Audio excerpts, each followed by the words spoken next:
Hi guys, so this year's potato, onion, and garlic harvest was a real roller coaster. We had a lot of challenges, but despite that, we were able to save most of the crops and come up with a pretty good harvest.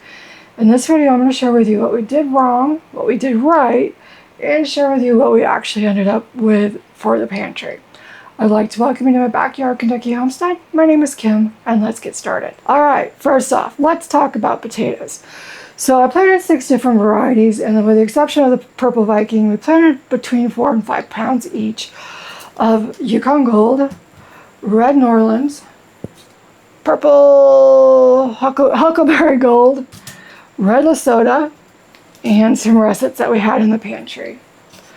Purple Viking, we planted 10 pounds of that. Now, as far as how the harvest went, it could have been better, but it could have been worse. So we ended up with 22 pounds of Red Lesota, 25 pounds of Huckleberry Gold, about 17 pounds of Red Norland, about 15 pounds of Yukon Gold, 20 pounds of russets. It's a nice russet, and I grew it. Oh my goodness. And then Purple Viking, we ended up with about 40 pounds. So in all total, we planted about 32 pounds of potatoes, and we got about 139 pounds or so. The average for 1 pound of planted potatoes is generally 5 to 10 pounds. And with this, and this isn't all of them, but we averaged about 4 pounds per pound planted. So it was a little lower than it should have been, and it could have been much greater. So what went wrong? Probably the first thing would be that I didn't fertilize often enough. I put some fertilizer on there, but it was like a month in between. Potatoes, onions, garlic are all very heavy feeders, and I just didn't have it on my calendar, and weeks would pass before I realized, oh, I didn't go fertilize that. Another problem was water was irregular because the drip was not set up. Now, we had a lot of rain in March, April, and May. And then come June, it just turned off. So these were in the ground when the soil actually got really, really dry, which allowed scab to develop, as well as some slug damage. So about half of our Purple Viking potatoes ended up with scab or some type of pest damage. They're still usable. They're not going to store for as long. And you need to make sure that you peel them and cut any bad spots off. But they're still usable. So I didn't fertilize enough, and the water wasn't regular enough. Also, one of the things that I regretted this year was buying potatoes online. I really, really wanted to try the Huckleberry Gold, and it is absolutely one of the most delicious potatoes I've ever had. I have not found it locally, but it was really expensive. The Purple Viking also I grew last year. Really, really enjoyed them, but again, it was cost prohibitive to buy them online, especially for what we ended up with the harvest with. It absolutely was not worth it. So for next year, what are we going to do? We're going to buy potatoes locally. So the Menards, the past few years, has had seed potatoes in the early spring. That's where I got the Red Norland, Yukon Gold, and Red Lesota from. So I will do that again. I will also check out some of the other nurseries that I don't visit very often to see what other varieties might be available. There's some more private nurseries that I don't frequent very often, and check those out. But I'm not going to buy potatoes online. I noticed that some of my Red Norland are actually already growing eyes. I may actually go ahead and plant some of these once they get just a little bit bigger. I did miss some out in the garden, and they're already regrowing. But I planted potatoes last November that actually survived our very cold winter. Planted them in December the year before, and they survived too.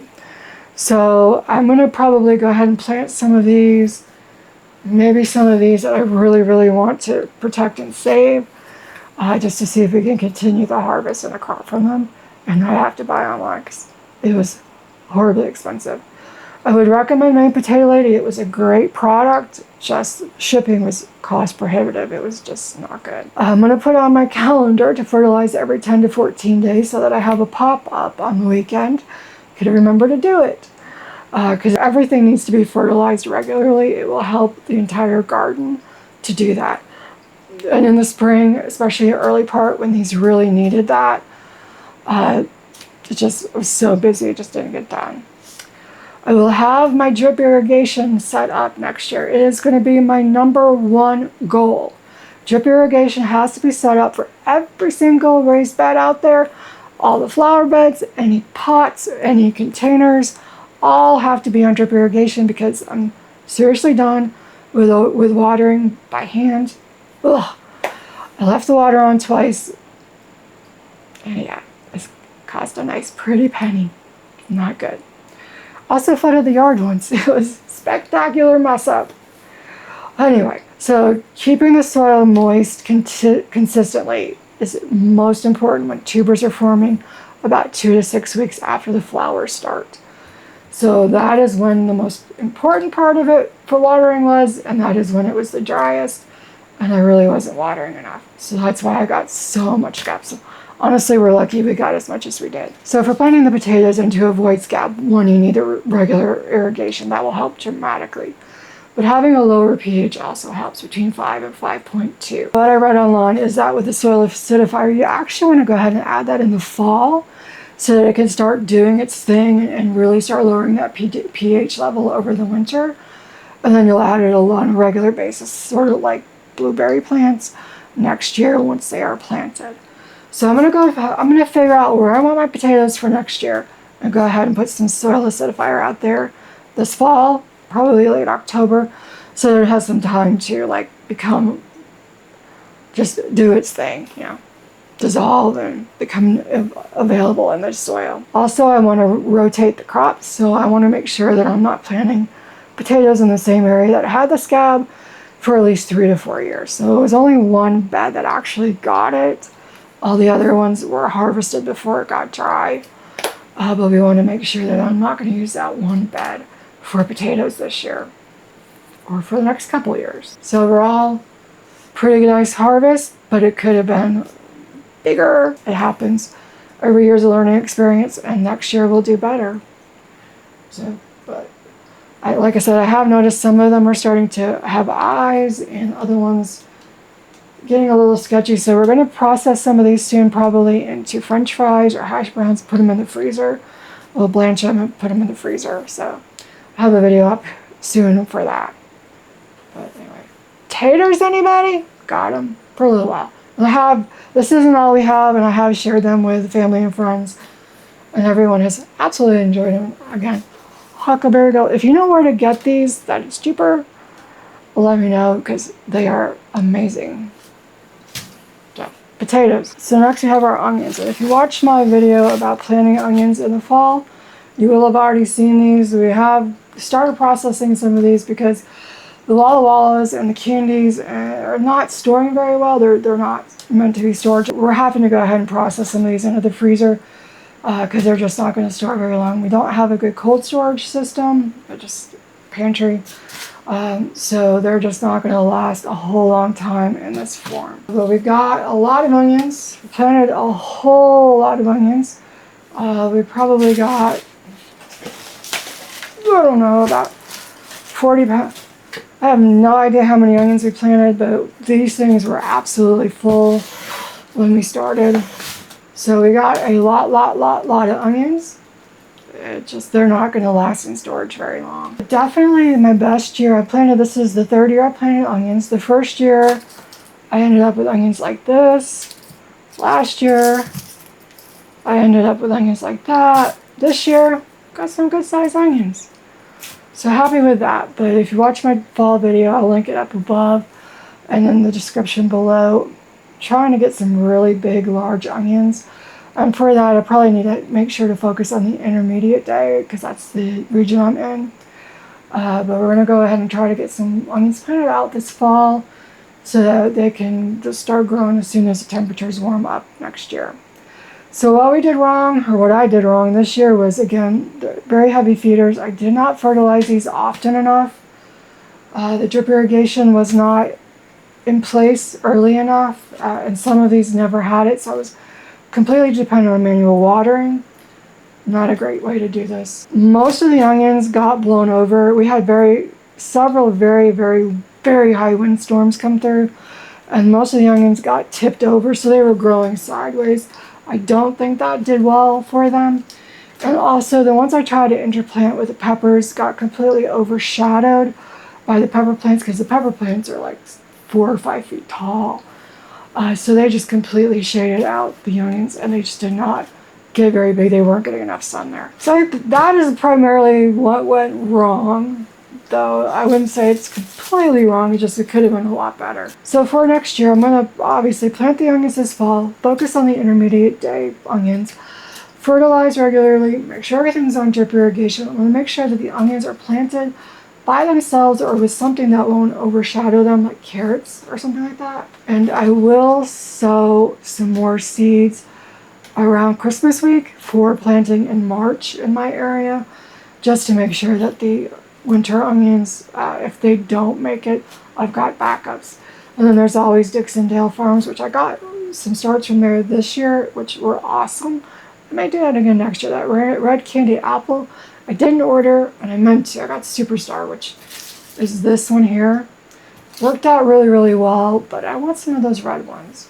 So I may do that. Don't know how many pounds of onions we got, because I've already given a lot away. We've already used quite a few of them. So, but we got a lot of onions. 2 thumbs up. It's worth it. So now for the one that made me the saddest. We were able to save most of it, but not as bulbs. And I'm not going to have any to plant next month. It's a sad thing. So let me start from the beginning. We planted 4 varieties last fall. We had Killarney Red and Shellium Music, which I don't think that's how you say it, but I don't know how else to say it. It looks like music, so we're going to say it's music. And then Nutka Rose, 2 soft neck and 2 hard neck varieties. They overwintered very well. We had a really good growth this spring. Again, I didn't fertilize them as often as I should have, and they weren't on drip irrigation the way they should have been. So they did not get as large as they could have. Also, one of the arch trellises that I put up shaded 2 of the beds out, which also impacted and interfered with them growing really large. So they need to be in the sun, as do the onions and potatoes. We might make sure that what we're planting them near isn't going to shade them out. When it came time to harvest them, again, we had rain all through May into the very first part of June. Some of the heads were starting to separate, so I had to go ahead and pull them. Now, you want to harvest garlic when it's dry, for the very reason of what happened to me. Because it was harvested wet, the inside of the bulbs, most of them, wasn't able to dry out. So they got wet, they stayed wet inside, and they started to rot. All told, so we kept a really close eye. We had a fan on them 24/7, kept a really close eye on it, hoping that they would dry properly, and then we would have long-term storage, 6 to 12 months, depending on the variety. It just didn't work. We noticed some of them were getting brown, getting soft and squishy, and then some of them started to stink. So we pulled a few of them apart, and we noticed that we had a really big problem. We actually had some rot in some of them. The ones that we didn't have rot in were really, really wet inside, so we had to pretty much open everything up. All total, we had harvested a little over 100 heads of garlic, and we had to toss maybe 10 to 12 of those total. This is what we have left that's whole, but actually dried out enough.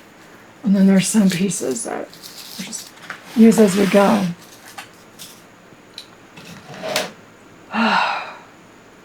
This is hard to talk about because it really made me sad.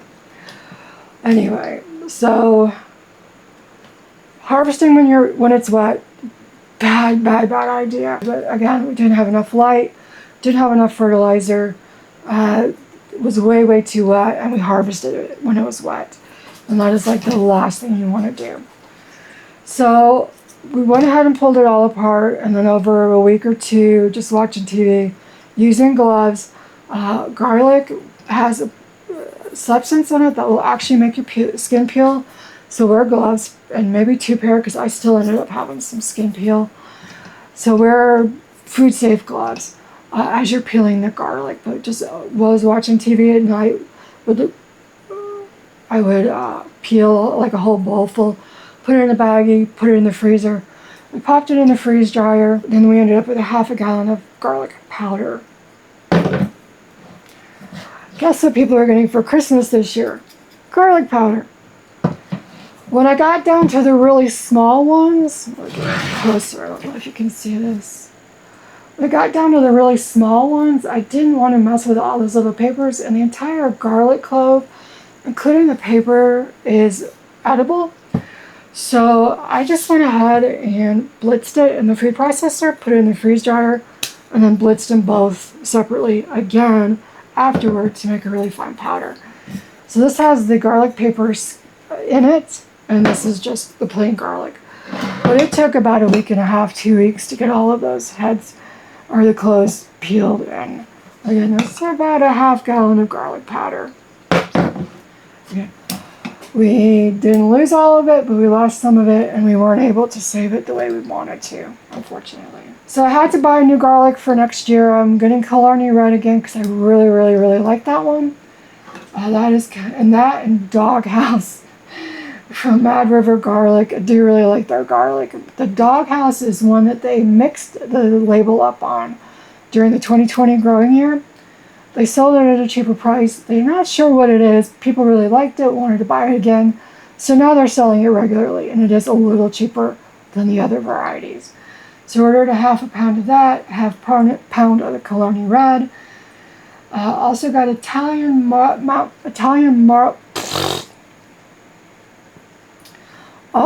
also ordered half a pound of Italian mountain garlic from Sochu Seeds and Chesnick Red from Southern Seed Exchange. Southern Exposure Seed Exchange. Oh my goodness. I will plant that in October. You want to plant that 4 to 6 weeks before your first hard freeze, which is 28 degrees or lower, not your first hard frost. You plant it too early and you're going to get way too much growth on top. It won't hurt it, but you're better off. You want it to set some roots so that it'll survive the winter, but you don't want it to grow any more than it has to on the top. So 4 to 6 weeks before your first hard freeze, which mine is usually mid-November. I will fertilize the soil when I plant it as well. If we do have another very wet spring and it's getting close to time to harvest it, I'm going to devise some type of plastic covering so that the bed itself is not getting all the rain to try to protect it. Because I have really good garlic, and we're going to make sure, again, it's in the sun, it's getting plenty of water up until the point about a week or two before harvest. If we're getting a lot of rain at that point, I'm going to put some kind of plastic sheeting over it so that the rain can't get to it. So there you go. So not a total loss, but we definitely had some setbacks, definitely some learning experiences, really good takeaways to share with you guys. So hopefully this helps you with your growing season this year and next year. And if you're interested in more gardening content, check this video out. Till the next time, happy gardening, have a great day, and bye.